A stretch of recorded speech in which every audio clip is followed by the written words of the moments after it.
আসসালামু আলাইকুম dear students, তোমরা কেমন আছো? আশা করি আল্লাহ পাকের অশেষ মেহেরবানিতে ভালো আছো। আমিও ভালো আছি।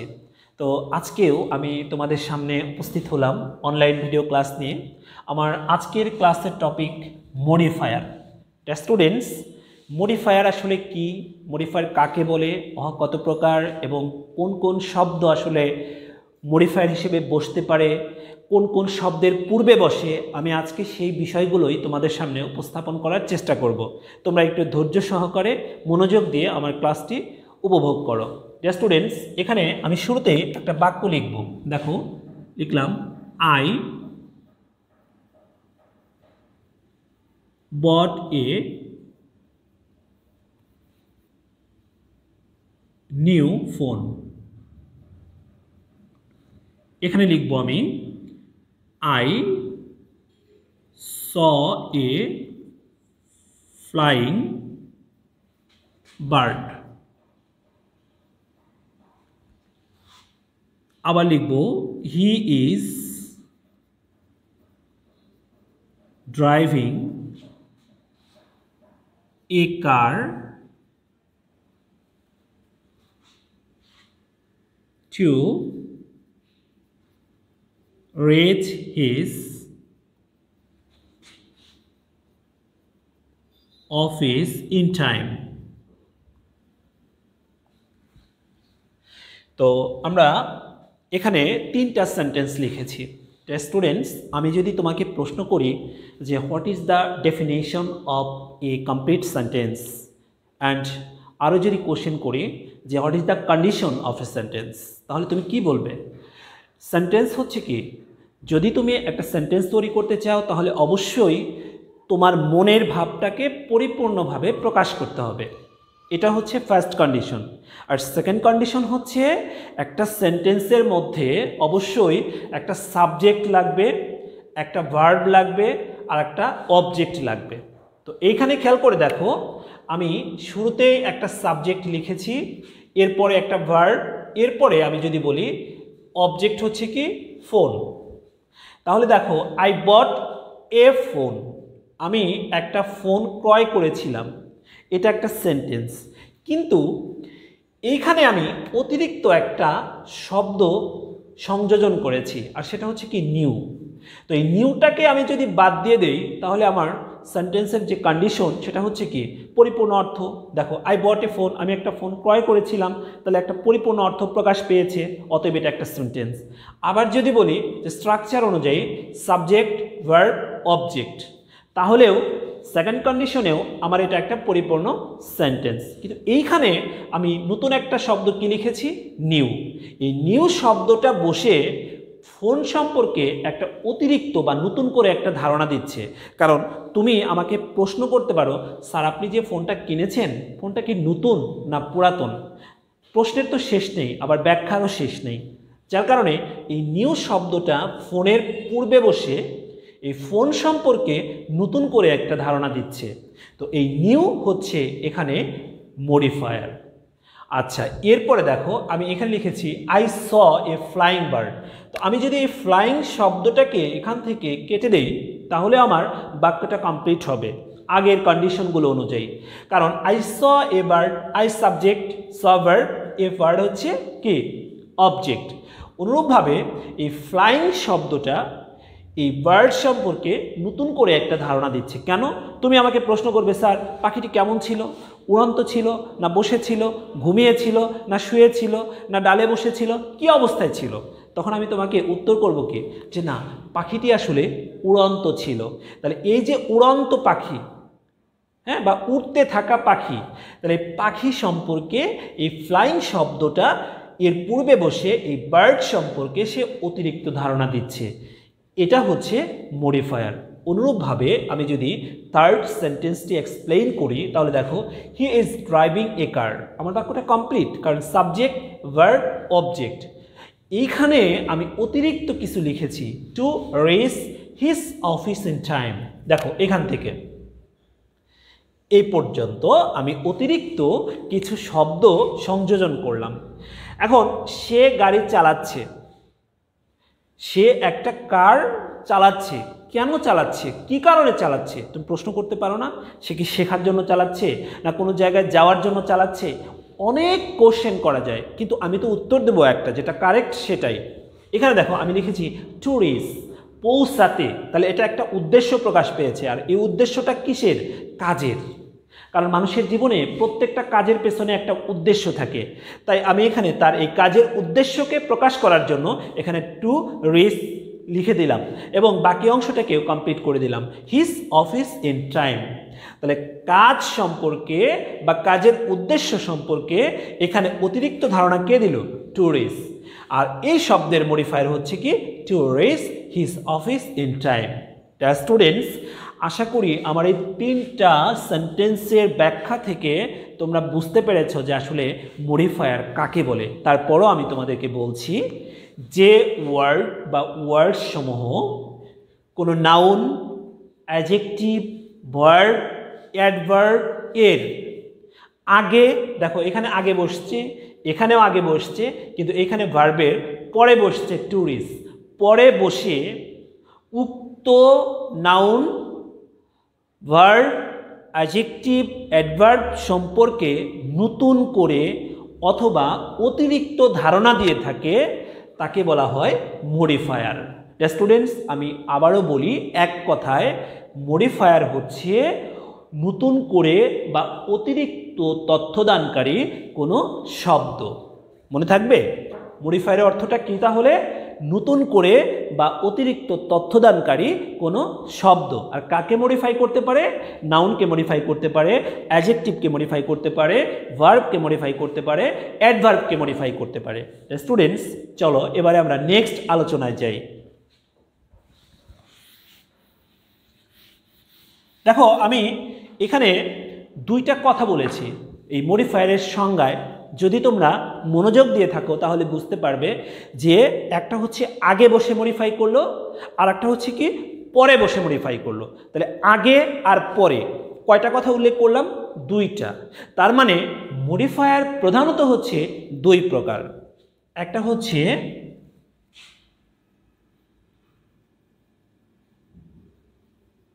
প্রি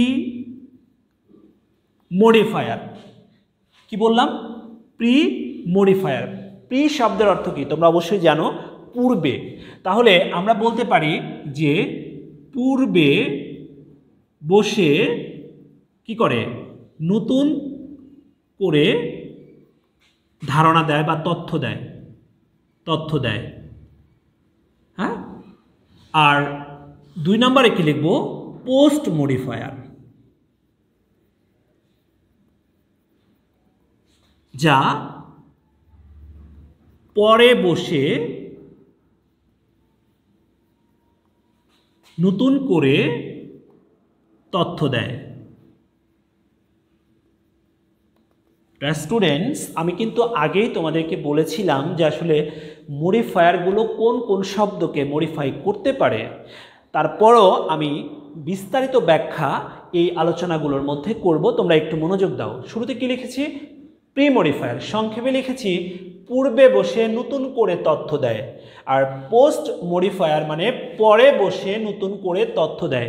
আমি শুরুতে যে 3টা সেন্টেন্স তোমাদের সামনে লিখেছিলাম, সেই সেন্টেন্সগুলো যদি তোমরা একটু ভালো করে দেখো তাহলে বুঝতে পারবে যে আসলে প্রি মডিফায়ার পূর্বে বসে যে কিভাবে তারা মডিফাই করে সেটা ওখানে তোমরা বুঝতে পারবে, আর পরে বসে কিভাবে মডিফাই করে সেটাও বুঝতে পারবে। তারপর আমি দেখাবো। চলো আজকে আমরা মূলত আলোচনা করব প্রি মডিফায়ার নিয়ে।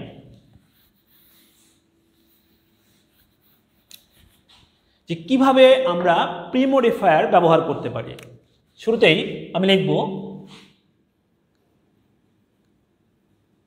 Adjective as pre modifier.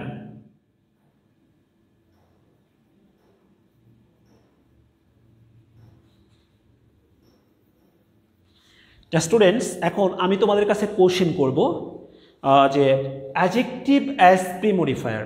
As মানে হচ্ছে হিসেবে বা মতো, হ্যাঁ, কোনো কিছুর সাদৃশ্য। তো এর আগে আরও একটা কথা বলি যে মডিফায়ারগুলো মূলত হচ্ছে অ্যাডজেক্টিভের মতো, মানে প্রত্যেকটাই প্রায় অ্যাডজেক্টিভের মতো কাজ করে। কারণ অ্যাডজেক্টিভের সংজ্ঞাটা কি? দোষ, গুণ, সংখ্যা, পরিমাণ ইত্যাদি প্রকাশকারী শব্দকে কি বলা হয়? অ্যাডজেক্টিভ বলে। এটা তোমরা জানো, তাই না? তো মডিফায়ারের কাজটা কি? মডিফায়ারের কাজটা হচ্ছে নতুন করে তথ্য দেওয়া বা ধারণা দেওয়া। এখন নতুন কারো তথ্য বা ধারণা দিতে গেলে কোর্স তার দোষ, গুণ, সংখ্যা, পরিমাণ এগুলোই কিন্তু আসলে প্রকাশ করতে হয়। যার কারণে আমরা বলতে পারি যে modifier is a kind of an adjective. Modifier হচ্ছে এক ধরনের কি? অ্যাডজেক্টিভ। তো এইখানে প্রি মডিফায়ারের ক্ষেত্রে আমি লিখেছি শুরুতেই অ্যাডজেক্টিভ অ্যাজ প্রি মডিফায়ার। তো এখানে একটা জিনিস যে অ্যাডজেক্টিভ মূলত কাকে মডিফাই করে? দেখো অ্যাডজেক্টিভ আমি যদি লিখি তাহলে সে মডিফাই করবে হচ্ছে নাউন বা নাউন ফ্রেজকে। তো এইখানে মডিফায়ার হিসেবে কাজ করবে, কারণ দেখো নাউন বা নাউন ফ্রেজটা বসছে কিন্তু পরে, আর অ্যাডজেক্টিভটা বসছে আগে। তাহলে আগে মানে হচ্ছে কি? প্রি, আর পোস্ট মানে পরে। তাহলে মডিফায়ার হিসেবে কে কাজ করবে? এখানে অ্যাডজেক্টিভ। তাহলে আমি এইখানে নাউনের এই অ্যাডজেক্টিভের এখানে লিখব মডিফায়ার, মানে উনি মডিফায়ার হিসেবে কাজ করবে। তাহলে এইখানে আমরা কি লিখব? মডিফাই মানে কি? বিশেষায়িত করবে। কাকে করবে? আমি এইখানে লিখব মডিফাইং ওয়ার্ডস। তাহলে আমরা বলতে পারি যে অ্যাডজেক্টিভ হচ্ছে এখানে মডিফায়ার, আর মডিফাই করবে মানে বিশেষায়িত করবে। কাকে করতে পারে? নাউনকেও করতে পারে অথবা নাউন ফ্রেজকেও করতে পারে। তো চলো আমরা একটা এক্সাম্পলের মাধ্যমে দেখে নেই। যেমন আমি যদি এখানে লিখি যে আই স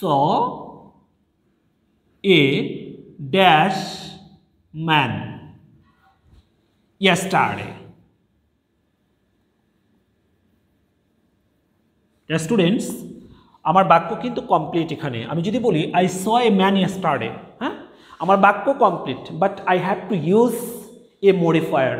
হ্যাঁ, আমাকে একটা মডিফায়ার এখানে বসাতে হবে। কারণটা কি? কারণটা পরীক্ষায় তোমাকে অ্যান্সার করতে হবে, নাম্বার পেতে হবে।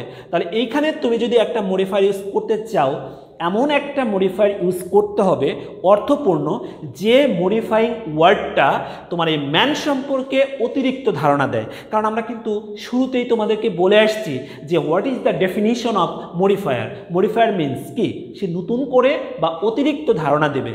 তাহলে আমি যদি বলি, আগে তোমাকে এই সেন্টেন্সের উত্তর দেওয়ার আগে একটু বাংলাটা বুঝে নিলে ভালো হয়। আর আমি তো বলেছি যে নাউনকে কে মডিফাই করে?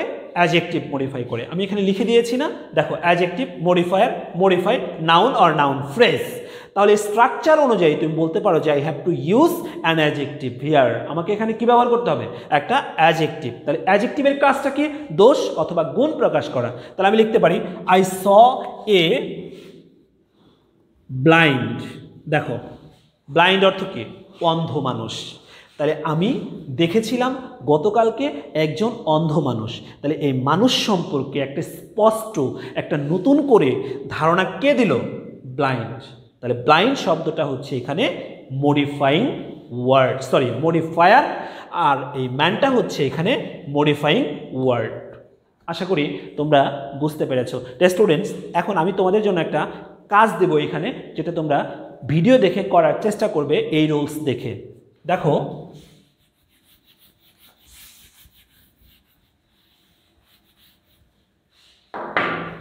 আমি যদি এভাবে লিখি, a dash lady wants to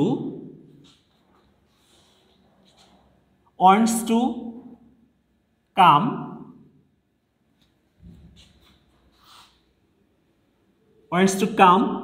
at my college। Okay, এ পর্যন্তই। A dash lady wants to come at my college. তো এই লেডি শব্দটাকে তুমি বিশেষায়িত করবে এখানে একটা অ্যাডজেক্টিভ ইউজ করে বা অ্যাডজেক্টিভ অ্যাজ পোস্ট মডিফায়ার ব্যবহার করে। তো আশা করি তোমরা অবশ্যই এটা পারবে। স্টুডেন্টস এবারে আমরা নেক্সট আলোচনায় যাব। এরপরে আমরা লিখব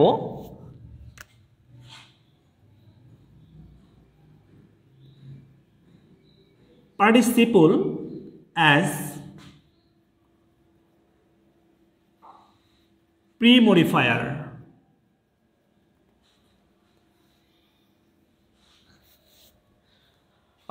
ডিয়ার স্টুডেন্টস, তোমরা কি পার্টিসিপল সম্পর্কে তোমাদের কোনো ধারণা আছে? যদি না থেকে থাকে তাহলে আমি একটু ধারণা দিই যে পার্টিসিপল অ্যাজ প্রি-মডিফায়ার। তো আমি এখানে পার্টিসিপল না লিখে পার্টিসিপলস লিখবো, বাট ওয়াই? কিন্তু কেন? কারণ আমি যদি পার্টিসিপল নিয়ে আলোচনা করতে যাই তাহলে আমি পার্টিসিপল, দুই ধরনের পার্টিসিপল এখানে ইউজ করব। পার্টিসিপলকে আমরা কয় ভাগে ভাগ করতে পারবো? এখানে দুইটা, মানে দুই ভাগে। একটা হচ্ছে, দেখো, এক নম্বরে আমি যদি বলি প্রেজেন্ট পার্টিসিপল, প্রেজেন্ট পার্টিসিপল, আর দুই নম্বরে হচ্ছে পাস্ট পার্টিসিপল।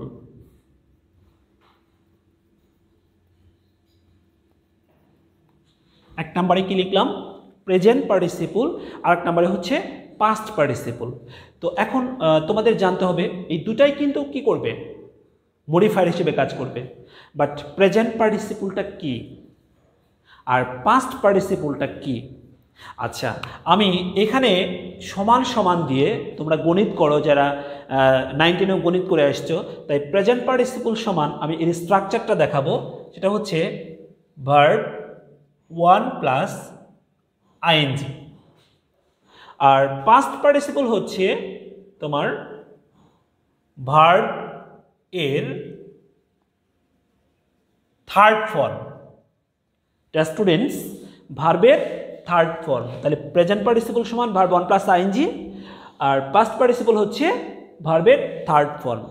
এখন তোমাদের একটা কোশ্চেন এখানে আসবে আমি যখন পড়াবো, যে স্যার তাহলে I am eating a rice, I am eating rice, আমি যদি এই বাক্যটা লিখি, দেখো বোঝানোর জন্য লিখছি যে I am eating a mango. Sir তাহলে এখানে ইটিংটা কি প্রেজেন্ট পার্টিসিপল? কারণ আপনি তো লিখেছেন ভার্ব 1 প্লাস আইএনজি। না, এটা প্রেজেন্ট পার্টিসিপল না, কারণ এটাকে আমরা বলবো মেইন ভার্ব। তাহলে প্রেজেন্ট পার্টিসিপলটা কি? ভার্বের সাথে ঠিকই আইএনজি যুক্ত হবে, বাট এর পূর্বে কখনোই কোনো বিভার্ব থাকবে না। তাহলে উইদাউট বিভার্ব, বিভার্ব ছাড়া যখনই আমরা দেখব যে সেন্টেন্সের মাঝখানে আইএনজি যুক্ত কোনো ভার্ব বসে নাউন সম্পর্কে অতিরিক্ত ধারণা দিচ্ছে, তখন আমরা তাকে কি বলবো? Present participle. আবার যদি আমি এইভাবে লিখি যে I had done the work, তাহলে স্যার এখানে ডান, DON, ডান, তাহলে এটা কি ভার্বের থার্ড ফর্ম? তাহলে এটাও তো পাস্ট পার্টিসিপল না।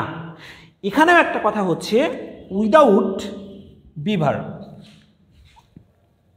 Without be verb,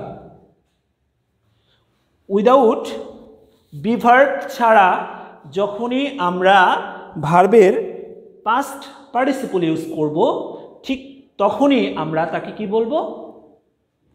past participle as pre-modifier. আবার উইদাউট বিভার্ব ছাড়া যখন আইএনজি যুক্ত কোনো ভার্ব ইউজ করব এবং তা কি করবে? তোমার নাউন সম্পর্কে অতিরিক্ত ধারণা দেবে, তখন সেটা হচ্ছে present participle as premodifier. Students, আশা করি তোমরা বুঝতে পেরেছো যে প্রেজেন্ট পার্টিসিপল এবং পাস্ট পার্টিসিপল আসলে কখন মডিফায়ার বা মডিফাইং ওয়ার্ড হিসেবে কাজ করবে। এবারে আমরা চলো এক্সাম্পল এবং স্ট্রাকচারের মাধ্যমে দেখে নেই। এখানে খেয়াল করো প্রেজেন্ট পার্টিসিপল, তাহলে আমরা একটু লিখতেই পারি এখানে যে present participle as premodifier.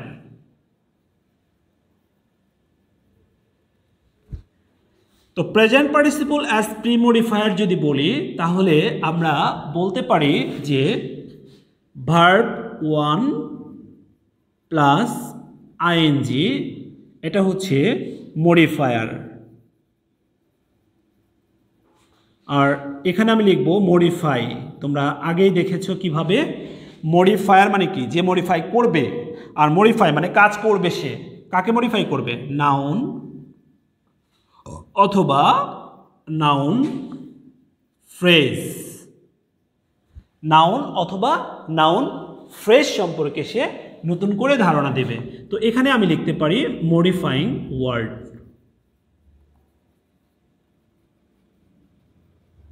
Students, একটা এক্সাম্পলের মাধ্যমে আমরা বুঝে নিই। দেখো, আমি যদি লিখি যে I follow A running THIEF, কি হলো? থিপ। তাহলে তুমি এখানে খেয়াল করে দেখো, আমি যদি বলি যে আই ফলো, আমি অনুসরণ করি, আই ফলো, আমি অনুসরণ করি এ থিপ, একটা চোরকে, তাহলে আসলে বাক্যের অর্থটা যেন কেমন হয়ে যায়, বাট কিন্তু সেন্টেন্সটা কিন্তু কমপ্লিট। কিন্তু এই থিপ সম্পর্কে আমি অতিরিক্ত একটা ধারণা দিতে চাচ্ছি, বাট কি ব্যবহার করে? প্রেজেন্ট পার্টিসিপল, দ্যাট মিন্স ভার্বের সাথে আইনজি যুক্ত করে। দেখো, এই রানিংয়ের আগে কিন্তু বি ভার্ব নাই, তার মানে এটা প্রেজেন্ট পার্টিসিপল। তাহলে আমি অনুসরণ করি একজন কি দুরন্ত, মানে সে দৌড়াচ্ছে চোরকে। তাহলে চোর সম্পর্কে এখানে অতিরিক্ত ধারণা কে দিল? Run plus I N G, running. অতএব এটা হচ্ছে এই বাক্যের কি মডিফায়ার। স্টুডেন্টস, এবার তোমাদের জন্য আমি একটা কাজ দিব, এই প্রেজেন্ট পার্টিসিপল ব্যবহার করে সেটা তোমরা কমপ্লিট করবে।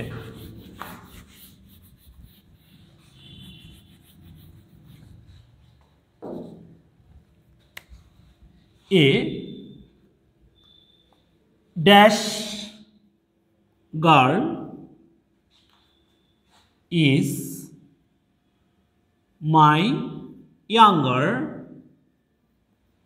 sister.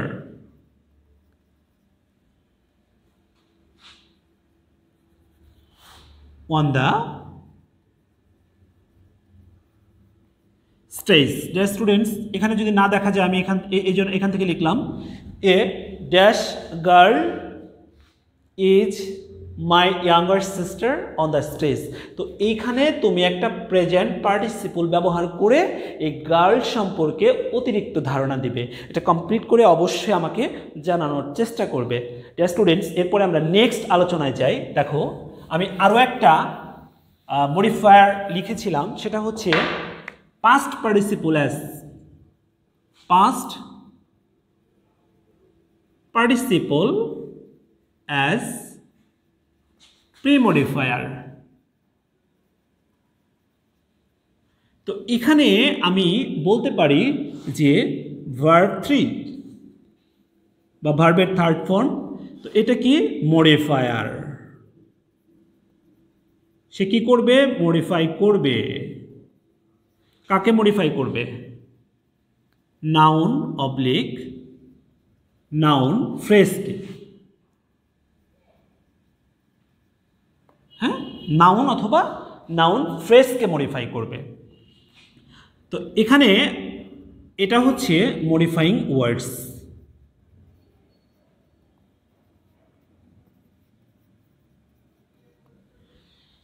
স্টুডেন্টস, এখানে খেয়াল করো যে মডিফায়ারকে ভার্বের থার্ড ফর্ম, আর সে কী করবে? মডিফাই করবে, মানে বিশেষায়িত করবে। আর এখানে কাকে বিশেষায়িত করবে? নাউন অথবা নাউন ফ্রেজ সম্পর্কে। চলো একটা এক্সাম্পলের মাধ্যমে দেখে নেই। আমি যদি বলি যে the old lady lets dash lives, এখানে ইন লিখতে হবে, in dash in an house. তাহলে তুমি এখানে কি লিখবে? কি লিখবে মডিফায়ার হিসেবে? একটা ভার্বের থার্ড ফর্ম তোমাকে ইউজ করতে হবে। তাহলে আমি আগে একটা দেখিয়ে দিই তোমাদেরকে। আমি এখানে লিখব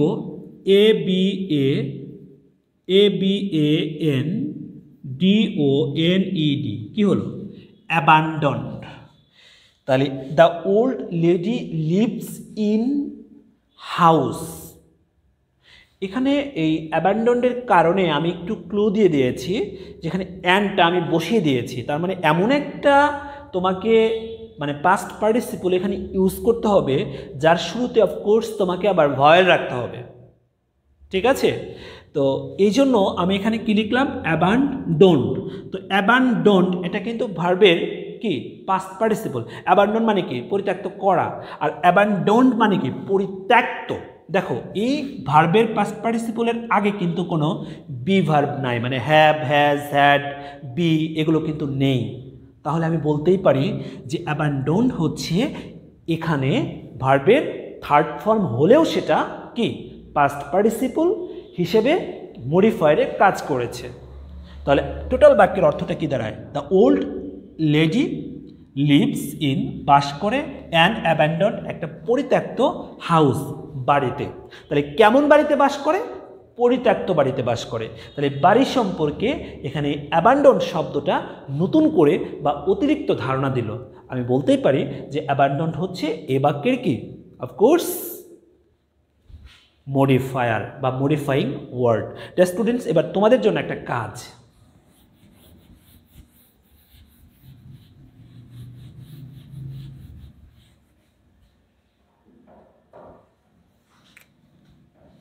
যদি বলি যে the young lady gave me to eat a dash